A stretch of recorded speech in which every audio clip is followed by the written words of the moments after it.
Eto mga bossing Carl Jams Wonderboy Martin, mukhang matindi ang galit kay Mark Anthony Lontayao aka Silver Voice TV. So basahin natin ang sinabi ni Wonderboy. Si Mark Anthony Lontayao nakakatikim na ba ng sapok sa mukha yan? Hindi ba siya titigil kakabanggit sa INC? Siguro kung yung iba hindi umubra sa kanya. Sa akin kasi hindi ko idadaan sa bungangaan. Ayan mga boss, marami ang nagsasabi na panay daw atake ni Silver Voice sa INC, kung saan ito ang relihiyon ni Carl Jams Martin. Kaya uminit bigla ang dugo ni Wonderboy kay Silver Voice. Aatakehin ba naman ang kanyang relihiyon?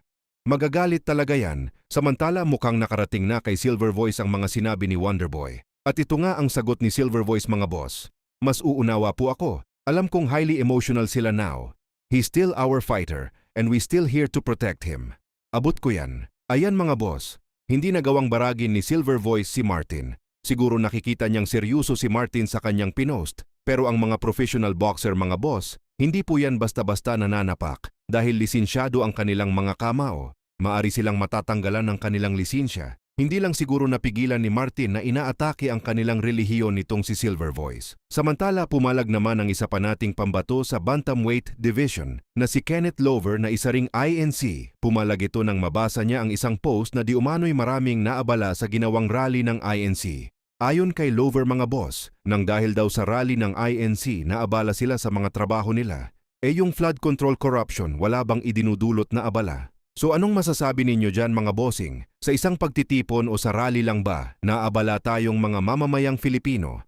O naabala rin tayo sa tuwing may kalamidad, kasama dyan ang sinabi ni Lover na flood control. Samantala may rumors na lumalabas mga boss na inaayos na umano ang salpukan ni na Wonderboy Martin kontra Alan David Picasso. Ito yung nakalaban at tinalo ni Naoya Inoue sa Riyadh season kaso hindi ito napabagsak ni Inoue mga boss. Kahit magrugi man lang hindi nagawa ni Inoue. Kaya kapag natuloy ang kanilang laban ni Wonderboy at tinalo niya ng impresibo itong si Picasso, tiyak marami ang hahanga kay Wonderboy. Sa ngayon may isang talo pa lang itong si Picasso at WBC rank number 6 sa Super Bantamweight. Kaya abangan po natin ang update dyan. Sa ibang balita naman po, mga bossing Popsi Kultura gumawa ng video reaction kay former OPBF champion na ngayoy manager-promoter ng A-Sign Boxing sa Japan na si Ishitaro Ishii. So ayon sa reaction translation ni Popsi Kultura, sinabi daw ng Japanese na may Filipino boxer ang tumatawag sa kanila at nanghingi ng tulong. Ayon daw sa boksingero mga boss, hindi niya nakukuha ng tama ang kanyang premyo kaya humingi ng tulong kay Ishitaro Ishii. Ang boxer daw na ito ay nag-iinsayo at lumalaban sa Amerika at hawak daw ito sa isang promoter na pinanggalingan ni John Riel Casimero kaya duda ang marami na MP boxer ang tumatawag kay Ishitaro Ishii. Sinabi rin daw nitong Japanese na tama ang kwento sa kanila ni Casimero. Kasi ang sabi niya, totoo pala no? Sabi niya, totoo pala yung istorya ni Casimero na yun na kinukwento sa atin, na inirereklamo sa atin. Kasi daw, kung bakit niya nasabi, meron daw mga boxer sa Amerika na hawak ng bataan ng dating promoter ni Casimero na doon nagtitraining, doon sa tumitira sa pabahay, doon nagtraining sa Amerika, tapos lumaban. Pagdating daw ng kita, nagrereklamo daw na, ba't ito lang yung fight money ko, ba't ito lang yung kinita ko? Kaso ayaw pangalanan kung sino itong boxer na nagrereklamo sa kanyang nakukuhang premyo sa Amerika. So anong masasabi ninyo dyan mga bossing?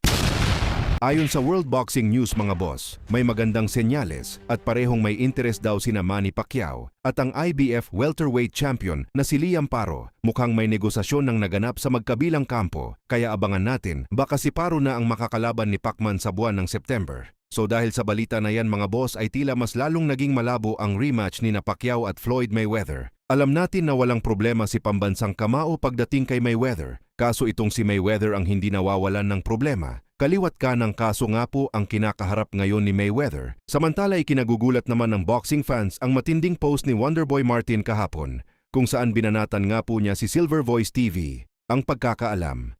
Kasi ng mga boxing fans mga boss, malapit sa isa't isa sina Wonderboy at Silver Voice.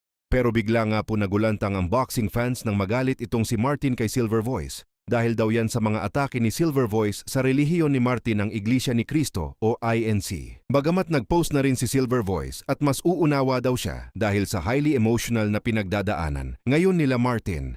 So hindi na rin sumagot pa si Martin sa post na yan ni Silver Voice. Sa ibang balita naman po mga bossing ito mainit-init pa. So matapos nga po ang napaka-impresebong panalo ni John Riel Casimero kay Luis Neri. Nitong nakaraang buwan ay inaasahan na ng Casimero fans na muling makakabalik sa world ranking si Casimero. At good news nga po mga boss, dahil yan ang nangyari. Matapos maglabas ng update ang WBO Super Bantamweight, kung saan muling nailuklok si Casimero sa WBO, rank number 4. Ibig sabihin niyan mga bossing balik sa 122 ang pangangampanya ni Casimero. Akala kasi ng karamihan sa featherweight na ang susunod na laban ni Casimero, samantala kaagad namang bumanat si Casimero mga boss. Sinabi nga po niya na magtago na kayo at papalapit na raw ang milyones